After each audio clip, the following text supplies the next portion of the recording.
Bismillahirrahmanirrahim. On continue avec la partie électromagnétisme, toujours avec le chapitre sur l'induction électromagnétique. On va voir dans cette vidéo la partie 3, auto-induction et coefficient d'inductance. Pour le petit 1, on va voir le phénomène d'auto-induction et l'inductance propre. Pour cela, on va considérer un circuit qu'on va noter C, c'est un circuit fermé et qui est parcouru par le courant I. Ce courant I crée le champ magnétique B. C'est ce qu'on appelle le champ magnétique propre, parce qu'il est créé par le circuit lui-même. Le flux qu'on va noter phi, qui est égal à l'intégrale double de B ds, c'est le flux propre. On l'appelle ainsi flux propre parce qu'il correspond au flux du champ magnétique propre. La surface S, c'est une surface quelconque qui s'appuie sur le contour C. Le vecteur ds est dirigé selon l'orientation du courant dans le circuit C. Donc il ne dépend que de l'orientation. Alors si on imagine que ce courant I varie, toute variation de ce courant I implique une variation du champ magnétique B, parce que le B c'est le champ magnétique propre créé par le courant I. Et donc une variation aussi du flux phi, et par suite apparition d'une force électromotrice E dans C, parce qu'on avait vu que toute variation du flux implique un phénomène d'induction électromagnétique, donc apparition d'une force électromotrice induite. C'est le phénomène d'auto-induction. On l'appelle ainsi auto-induction parce que le circuit C s'auto-induit lui-même.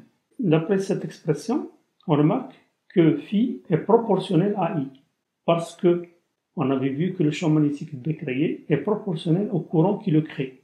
Et puisque phi est proportionnel à B, d'après cette formule-là, donc phi est proportionnel à I. On écrit alors phi est égal à Li, avec L c'est le coefficient de proportionnalité entre le phi et le I. Ce coefficient L, c'est ce qu'on appelle l'inductance propre du circuit C, ou bien tout simplement l'inductance du circuit C. Ce coefficient L est une caractéristique de C, qu'il soit parcouru ou non par un courant I. C'est comme la capacité pour un condensateur. Cette inductance ne dépend que de la forme du circuit C, c'est-à-dire de la forme des spires qui constituent le circuit C. Est-ce qu'elles sont circulaires, ou bien carrées, ou bien rectangulaires, etc. Et de ses dimensions, c'est-à-dire des rayons du spire, de la longueur du circuit s'il est linéaire, etc. Ce coefficient d'inductance s'exprime en Hori, c'est l'unité dans le système international, symbolisé par H. Et notez aussi, finalement, que L est toujours positif. Pour vous montrer ceci, on reprend le schéma de notre circuit C, orienté. L'expression du flux, c'est l'intégrale double de B ds, avec S une surface quelconque qui s'appuie sur le contour C. Pour connaître le signe de L, on va étudier le signe relatif de phi par rapport au courant I.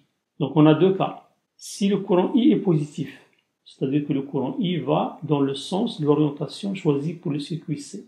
Dans ce cas, le B est dirigé vers le haut, d'après ce qu'on avait vu en magnétostatique, en utilisant la règle de la main droite. Le courant qui circule dans ce sens-là crée un champ magnétique qui est dirigé vers le haut. Et donc dans ce cas, le B et le ds sont dans le même sens, et par conséquent le produit scalaire B scalaire ds est positif, donc le flux phi est positif.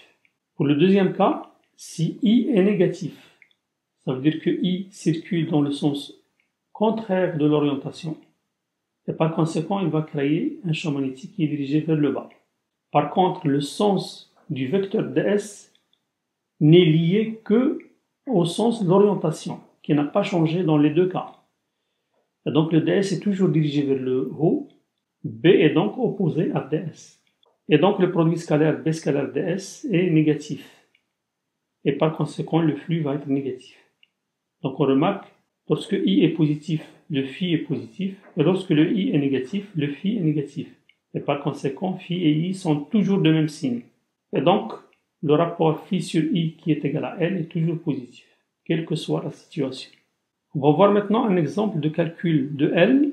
Notez que le calcul théorique en utilisant cette formule est compliqué.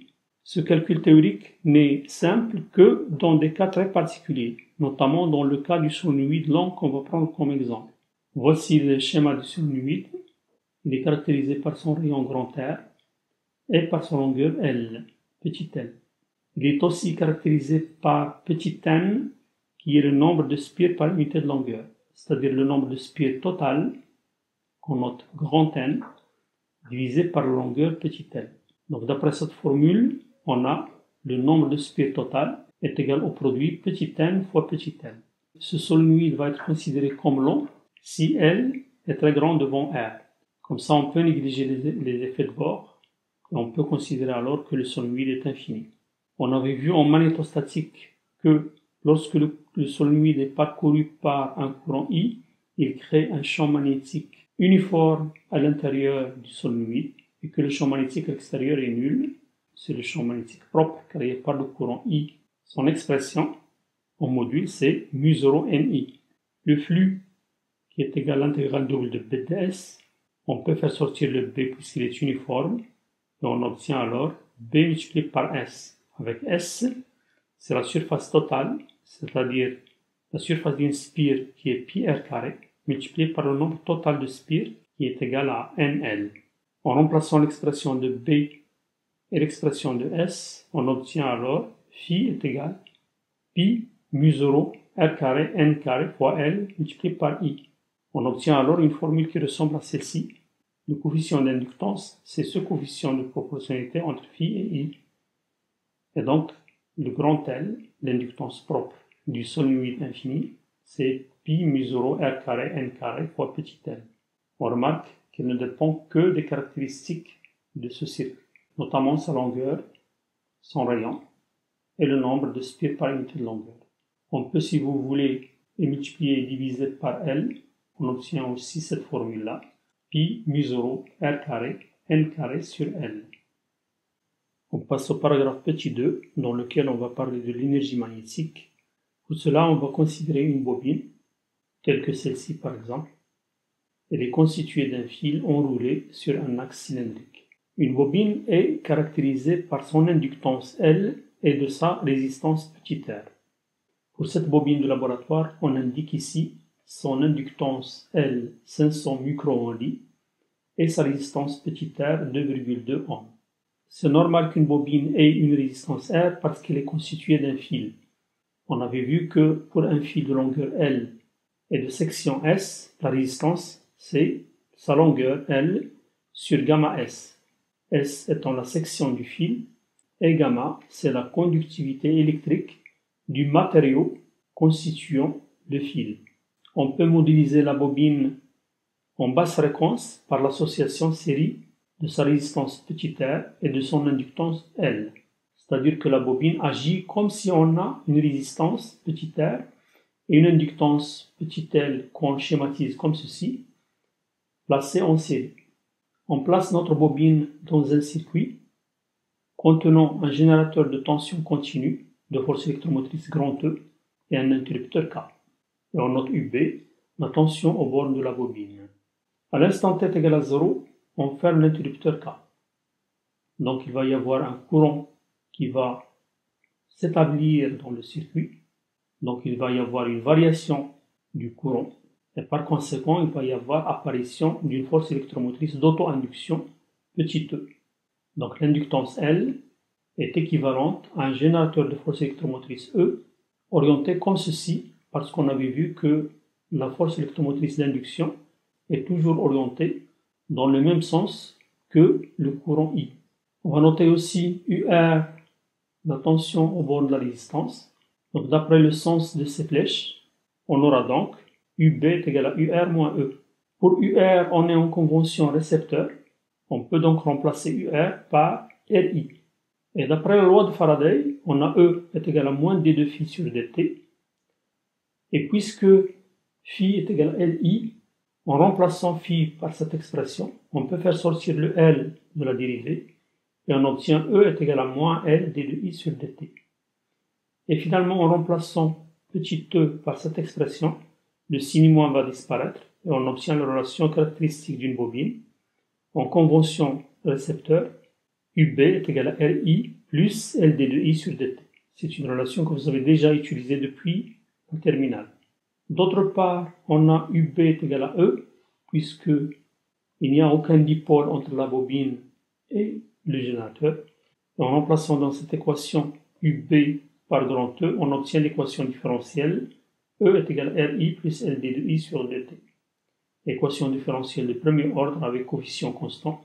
Sa solution, vous la connaissez, c'est I de t est égal à grand A exponentielle moins t sur tau plus la solution particulière grand E sur R, avec la constante de temps tau est égal à L sur R. Pour trouver la constante d'intégration grand A, on utilise la condition initiale I de 0 plus est égal à 0. Parce que on avait vu que dans une branche qui contient une inductance L, le courant ne peut pas subir de discontinuité. Donc avant l'instant t est égal à 0, c'est-à-dire avant la fermeture de l'interrupteur, le courant était nul. Et juste après avoir fermé l'interrupteur K, c'est-à-dire à t est égal à 0 le courant va être aussi nul. Donc on a la condition initiale I de 0 est égal à 0. On peut justifier cette absence de discontinuité parce que la force électromotrice E qui apparaît dans le circuit s'oppose à l'établissement du courant. On peut remarquer au passage que lorsque t est très grand devant tau, le terme d'exponentielle va disparaître et il ne reste que la solution particulière grand E sur R. Autrement dit, lorsque le courant est constant, la bobine est équivalente à sa résistance petit r, c'est-à-dire l'inductance L ne joue aucun rôle lorsque le courant est constant. Mais cette solution ici ne nous intéresse pas. On veut par contre établir l'expression de l'énergie magnétique. Pour cela, pour faire apparaître des puissances, on doit multiplier cette équation par I. Et on obtient EI est égal à RI carré plus LI d de I sur dt. On reconnaît ici la puissance joule au bord d'une des résistances. On a ici la forme I d de I sur dt, c'est-à-dire une grandeur multipliée par sa dérivée. Et vous savez qu'en mathématiques, f carré prime est égal à 2ff prime. On a ici la forme ff prime avec f c'est petit i. On peut donc remplacer I d de I sur dt par la dérivée de I carré sur 2. Et en introduisant le L parce que c'est une constante, on obtient alors EI est égal à RI carré plus la dérivée d sur dt de 1 demi de LI carré. Ici on a des puissances. Pour faire apparaître un bilan énergétique, on doit multiplier le tout par dt. On obtient alors le bilan énergétique suivant. EI dt est égal à RI carré dt plus d de EM. Avec EM, c'est 1 demi de LI carré. Ce bilan énergétique veut dire tout simplement que l'énergie fournie par le générateur pendant dt est répartie sur la résistance d'une part, donc une partie est dissipée dans la résistance sous forme d'effet Joule, c'est RI carré dt, et la partie d de EM est emmagasinée dans la bobine. Donc EM, c'est l'énergie emmagasinée sous forme magnétique, ou tout simplement l'énergie magnétique, dans la bobine parcourue par le courant I. Pourquoi sous forme magnétique? Parce que la bobine crée un champ magnétique. Donc cette énergie est répartie à l'intérieur de la bobine dans l'espace où règne le champ magnétique créé par le courant I qui parcourt la bobine. On va maintenant chercher la densité volumique d'énergie magnétique. On va généraliser ce résultat. On va considérer un volume d'espace qu'on va noter grand V où règne un champ magnétique B. Ce volume contient alors une énergie magnétique qu'on va noter EM. On va chercher l'expression de la densité volumique d'énergie magnétique. Pour cela, on va considérer l'exemple simple du solénoïde lent qu'on avait déjà utilisé, c'est-à-dire un solide de longueur L et de rayon grand R. En négligeant les effets de bord, on avait calculé l'inductance L de ce solénoïde, pi mu0 n carré, r carré, petit n. Avec n, c'est le nombre de spires par unité de longueur. Donc en remplaçant L dans cette expression, on a EM, c'est pi sur 2, mu0 n carré, grand R carré, L multiplié par I carré. On va noter grand V, le volume du solénoïde, c'est-à-dire le volume dans lequel règne le champ magnétique B, uniforme. Ce volume, c'est pi r carré, petit l. La surface de base, qui est la surface d'une spire, donc pi r carré multiplié par la longueur L du solénoïde. On pose oméga petit m, qui est égal à l'énergie magnétique EM divisée par le volume. C'est ce qu'on appelle la densité volumique d'énergie magnétique. En remplaçant EM par cette expression et le volume V par son expression pi r carré fois L, le pi, le r carré et le L vont se simplifier et on obtient alors oméga m, c'est 1 demi mu 0 n carré i carré. Finalement, en multipliant en haut et en bas par mu 0, on obtient l'expression 1 demi mu 0 ni le tout au carré divisé par mu 0. On reconnaît dans cette parenthèse l'expression du champ magnétique B uniforme qui règne à l'intérieur du solide humide. On obtient alors l'expression oméga m est égal à 1 demi B carré sur mu 0. Alors cette expression qu'on vient d'obtenir pour le solide humide, on peut la généraliser à n'importe quel champ magnétique. Donc de façon générale, lorsqu'on a un volume V où règne un champ magnétique B, la densité volumique d'énergie, oméga m, s'écrit d de em sur d taux, avec d taux, c'est un volume élémentaire, c'est-à-dire que ce volume d taux contient l'énergie magnétique d de em. Et en divisant d de em par d taux, on obtient la densité volumique d'énergie, oméga m, qui est égale à l'expression qu'on vient de voir pour le solide vide, B carré sur 2 mu 0. Cette expression, on va l'admettre pour l'instant, et on va la démontrer, Inch'Allah, lorsqu'on fera les équations de Maxwell. Au passage, on peut remarquer l'analogie avec l'expression qu'on a déjà trouvée en électrostatique.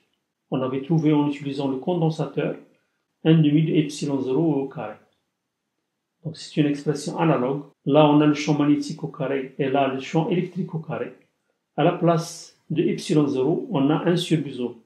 Le 1 demi, il existe dans les deux cas. Donc le DEM contenu dans le volume des taux s'écrit d'après cette expression-là. DEM est égal à oméga m des taux. Et pour trouver l'énergie magnétique contenue dans le volume V, on va intégrer cette expression-là, oméga m des taux, sur tout l'espace du volume V. On passe maintenant au paragraphe petit 3, inductance mutuelle. Pour définir cette inductance mutuelle, on va considérer deux circuits. D'abord le circuit C1 parcouru par le courant I1 et qui crée le champ magnétique B1 en son voisinage. À côté de ce premier circuit, on place un deuxième circuit qu'on va noter C2 et qui est parcouru par le courant I2. À son tour, il crée le champ magnétique B2 en son voisinage. On va noter Φ1,2, le flux du champ magnétique B1 à travers une surface S2 qui s'appuie sur le circuit C2. On a donc ici DS2 qui est un élément de surface de la surface S2. Bien sûr, DS2 est dirigé selon l'orientation du circuit C2. On avait vu en magnétostatique que le flux à travers une surface est égal à la circulation du potentiel vecteur ici A1 associé au champ magnétique B1 à travers le circuit fermé C2. On a donc ici A1 scalaire DL2 avec DL2, c'est un élément du circuit C2 dirigé dans le sens de l'orientation I2. Et on avait vu aussi que le potentiel vecteur A1 créé par le circuit C1 en un point de l'espace, ici c'est un point du circuit C2, c'est mu0I1 sur 4pi, l'intégrale sur le contour C1 de DL1 sur R12. R12, c'est la distance entre un point du circuit C2 et le point considéré du circuit C2 dans lequel on calcule le potentiel vecteur A1. DL1, c'est un élément du circuit C1 dirigé selon l'orientation I1 du circuit C1. On remplace maintenant le A1 dans cette intégrale et on obtient l'expression suivante. Φ12 est égal mu0I1 sur 4pi, intégrale sur C2, puis l'intégrale sur C1 du produit scalaire DL2 scalaire DL1 sur R12. On remarque que cette expression, c'est un coefficient multiplié par I1. Donc on peut l'écrire sous la forme M12, le coefficient de proportionnalité, multiplié par le courant I1 qui est là. Donc ce coefficient M12, c'est toute cette expression-là, sauf le I1. On a donc M12 est égal à mu0 sur 4pi, intégrale sur C2, intégrale sur C1, du produit scalaire DL1 scalaire DL2 sur R12. On remarque d'après cette expression que le coefficient M12 est homogène à une inductance, c'est ce qu'on appelle le coefficient d'inductance mutuelle. De même, on peut écrire aussi le flux phi de 1 au lieu de phi 1,2, c'est-à-dire le flux envoyé par le circuit C2 à travers le circuit C1, c'est l'intégrale double de B2 scalaire ds1 sur la surface S1 qui s'appuie sur le contour C1. Le vecteur surface ds1 est dirigé selon l'orientation du I1 en utilisant la main droite. Alors de même pour cette intégrale, comme on l'avait fait ici, on peut l'écrire sous la forme de l'intégrale sur le circuit fermé C1 de A2 potentiel vecteur associé à B2 scalaire dl1. Et la même chose, A2 c'est mu0 I2 sur 4pi intégrale sur C2 de dl2 sur R12. Et de même, en remplaçant A2 dans cette intégrale par cette expression-là, on obtient là aussi phi de 1 est égal à un coefficient qu'on note ici m de 1 fois I2. Avec m de 1, c'est mu0 sur 4pi, intégrale d'abord sur C1, puis l'intégrale sur C2, du produit scalaire dl1, dl2, sur R12. Mathématiquement, cette intégrale est la même que celle-ci, puisqu'on peut permuter les intégrales sans problème. Et donc, ce coefficient m de 1 est égal au coefficient m12. On le note donc tout simplement m. Avec m, c'est le coefficient d'inductance mutuelle des circuits C1 et C2. Notez que m dépend de la forme, des dimensions et de la distance relative des circuits C1 et C2. Le m tend vers 0 lorsque la distance entre C1 et C2 tend vers l'infini. Ça se voit clairement sur l'expression mathématique de m. Lorsque les circuits C1 et C2 sont infiniment éloignés l'un de l'autre, la distance R12 tend vers l'infini, et donc cette quantité tend vers 0, et par conséquent le m tend vers 0. Notez aussi que le m est algébrique, c'est-à-dire qu'il peut être positif ou négatif, et son signe dépend des orientations choisies pour C1 et C2. Finalement, le flux total à travers C1 est ce qu'on note phi1, c'est d'abord le flux propre L1 I1 plus le flux mutuel M I2, proportionnel à I2, puisque c'est le flux envoyé par C2. De même, le flux total à travers le circuit C2, c'est ce qu'on note phi2, c'est le flux mutuel envoyé par le circuit C1, donc c'est M I1, plus le flux propre L2 I2.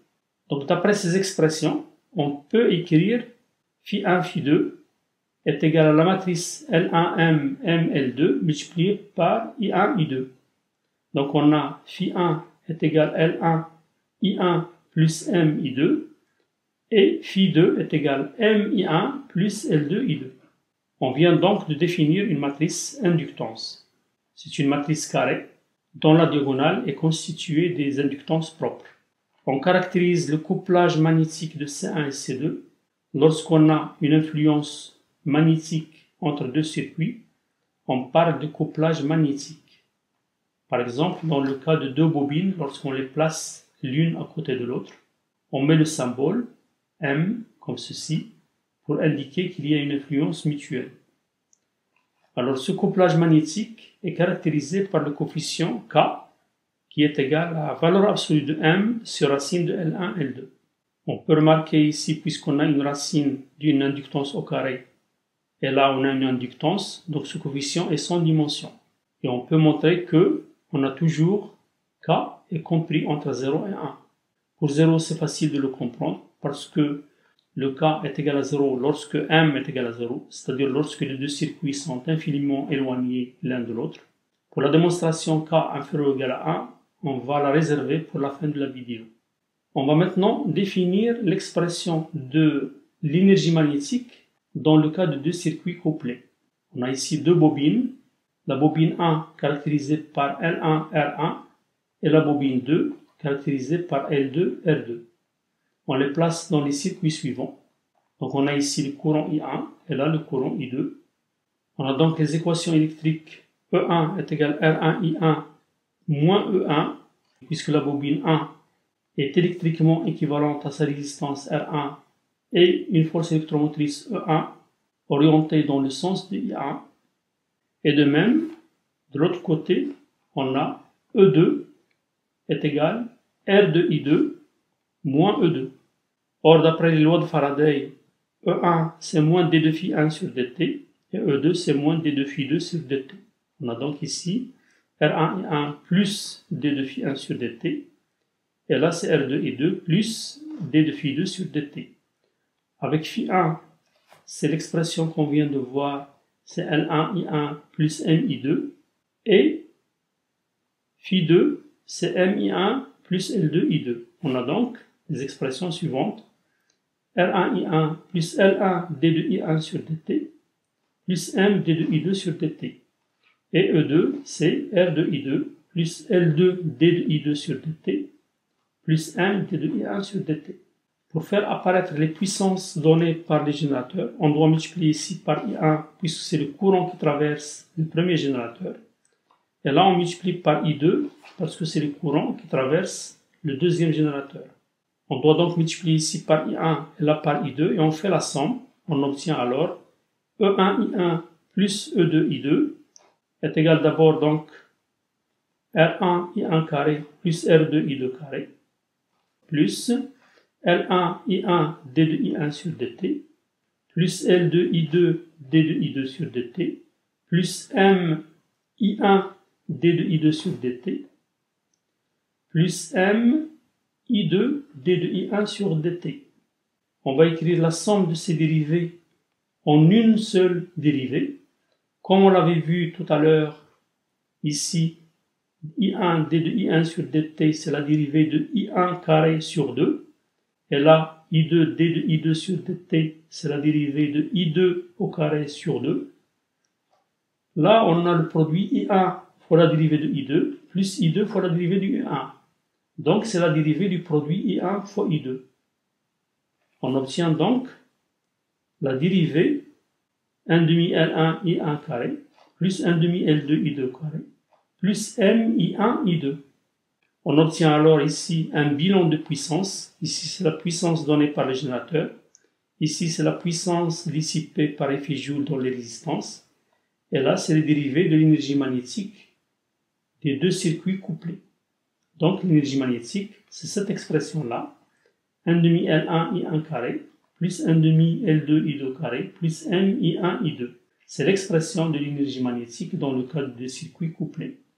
Une remarque pour finir, on va montrer que le coefficient de couplage K est toujours inférieur ou égal à 1. On vient de voir que l'énergie magnétique, c'est l'intégrale triple de B carré sur 2 mu 0, c'est-à-dire la densité volumique d'énergie magnétique, des taux, sur tout le volume d'espace où il y a le champ magnétique B. Donc là, on a une somme de quantités positives, donc l'énergie magnétique est toujours positive. C'est-à-dire que l'expression qu'on vient de voir est toujours positive ou nulle, quels que soient les courants I1 et I2. C'est-à-dire qu'ils soient positifs ou négatifs. On va poser X est égal au rapport I1 sur I2. On a donc I1 est égal à X fois I2. On va remplacer I1 et on obtient alors EM, c'est 1 demi L1 X carré I2 au carré, plus 1 demi L2 I2 au carré, plus M X I2 au carré. On va multiplier le tout par 2, on obtient ici donc un 2. Et on va diviser par I2 au carré qui est partout.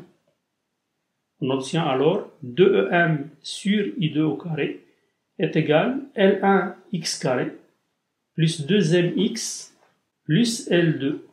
On obtient alors un polynôme du second degré qu'on va noter f de x. Et puisque l'énergie magnétique EM est toujours positive et on a ici I2 au carré, donc cette quantité est toujours positive, donc le f de x va être positif quel que soit x. Et comme le coefficient L1 de x carré est toujours positif, la représentation graphique de f de x est une parabole qui tourne sa concavité vers le haut. Le x peut être négatif, donc on peut avoir ce côté-là. Et puisque f de x est toujours positive, quel que soit x, donc cette courbe ne peut pas être en dessous de l'axe. Au minimum, elle touche l'axe, puisqu'on peut avoir ici égal à 0.